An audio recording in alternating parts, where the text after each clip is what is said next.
as 2016 winds down, we know a lot of people, not anybody on this couch, of course. No. Eager to start fresh with the new year. 2016, you don't got to go home, but you can't stay here, is kind of what I'm saying.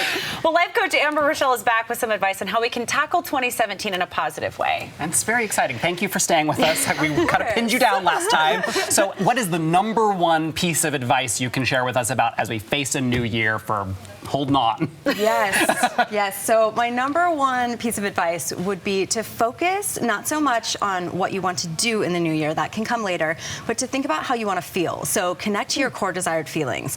Do you want to feel empowered? Do you want to feel supported? You know, how really tap into that, and then think about how you want to show up in the world, how you want to be, because everything else will stem from that. The what's and the hows will come from that, but when you can really connect to how you want to show up and how you want to feel, everything else is going to stem from that. That is one of the first things that has made sense to me Yes. when it comes to tackling making goals and resolutions. So when people do talk about making those resolutions, is that the best way to go about what you're describing, or is there a better way? I think there's a better way. I think that I understand why people make resolutions, but what tends to happen is that they come from a place of perfectionism. And so it's, I'm going to do this 5 days a week, or I'm never going to do this again, right? And then when we mess up, we just beat ourselves up over it, and we're like, oh, well, never mind, I can't do this, I'm not good enough. And a better way to tackle that is, rather than making a really strict resolution, try and make a simple goal. So if you're saying, I want to work out 5 days a week, scale it back to 2 or 3. Start there. And then if you want to work out more than that, great. But make it attainable at first, because then you're going to feel good and you're going to be more likely to stick with it and build from it off of there.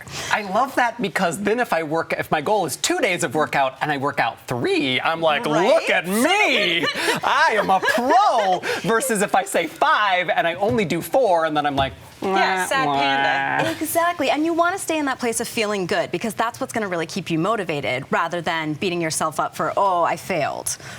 You talk about self-care in your practice. What exactly does that mean, and why might that be an important way to tackle the year? Yeah, so self-care is extremely important, and the way that I like to explain it to people is, if you think about your relationship with yourself the same way you would think about your relationship with, say, your partner or your best friend, you have to spend time with that person. You have to nurture that relationship. You have to put thought and energy into it, right? But we don't tend to think about ourselves that way. But when you start to change your thinking and think about your relationship with yourself that way, then you want to spend more time with yourself, and that's how you really tap into what your true feelings are, what your needs really are, what your wants really are, and you get to know that voice of your inner self, and that's going to help you to go into 2017 in a much more aligned and authentic way. So it's okay for me to go upstairs for 15 minutes and be by myself? Yes, okay. Very much so. Good. Thank you. Realistic versus hopeful, though. How do we find the balance? Such a good question. So I love hope. Hope is amazing, and we want to have as much hope as possible. But we don't want to hold such a narrow viewpoint of how we expect things to be, right? Because that's when we get really disappointed. So, for example, if you think of, if you're looking for a man in the new year, right? Rather than saying, oh, I want him to be 6 feet tall and have this kind of job and this kind of car, think about, how do you want this man to make you feel, and focus on that. Because a lot of times things will show up for us, but they won't show up in the timeline that we expect them to, or in the certain way that we expected them to. And that's when we run into that disappointment and frustration. But when you can have a little bit of a looser view of what it is that you want, that sort of allows the universe to bring that stuff to you. That is fantastic. And that gets back to what you were saying earlier, is making it so that you don't feel like such a failure if the exact perfect thing that you wanted didn't come to you. When we talk about, and we mentioned this a few minutes ago, that not to think of an entire year as a success or a failure, but kind of taking it in increments. What if you're going along in those increments in 2017, and let's say February, March, April, May, that's when something horrible happens. You end up grieving a loss. You end up losing your job, losing your home, something awful. How do you regroup and tackle that? What's the best way to approach that?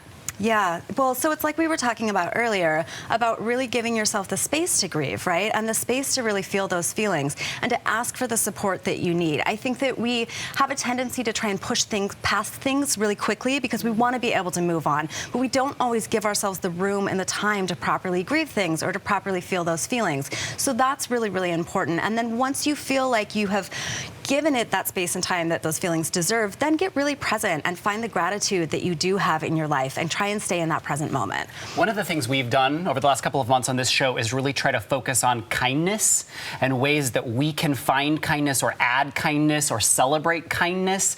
How important do you think sort of focusing on something like kindness could be in 2017? I think it's extremely important. I mean, kindness is love, right? And that's the main thing. And the more that we can try and be loving towards each other and kind towards each other, but also loving and kind towards ourselves, the better world this is going to be, right? And so I think that that should be at the heart of everything that we do. Why is that so hard for us to see ourselves as just as an important relationship? Because it's true. Yeah. It's like, would you talk to a friend the way that you talk to yourself sometimes? No, right? I mean, I would never would. Yeah, and it's interesting that we put different expectations on ourselves than we do to other people. And you have to really question that. And so I love that you said that. Would you talk to your friend that way? Start asking yourself that question. And then why do you think that you don't deserve what it is that your friend deserves? And that's when you can start getting at the root of what's causing you to treat yourself differently. What kind of limiting beliefs are coming up for you? What do you need to heal from your past or move beyond so that you can have a more loving relationship with yourself? Oh, fantastic. Thank you. I feel more hopeful, genuinely. so much better. Thank you. Life Coach Amber Rochelle, thank you for being here. We really appreciate it. So a lot more from you on your website. It's amberrochelle.com, and we've got a lot more to come. So much more to come, especially when it comes to saying goodbye to 2016 together.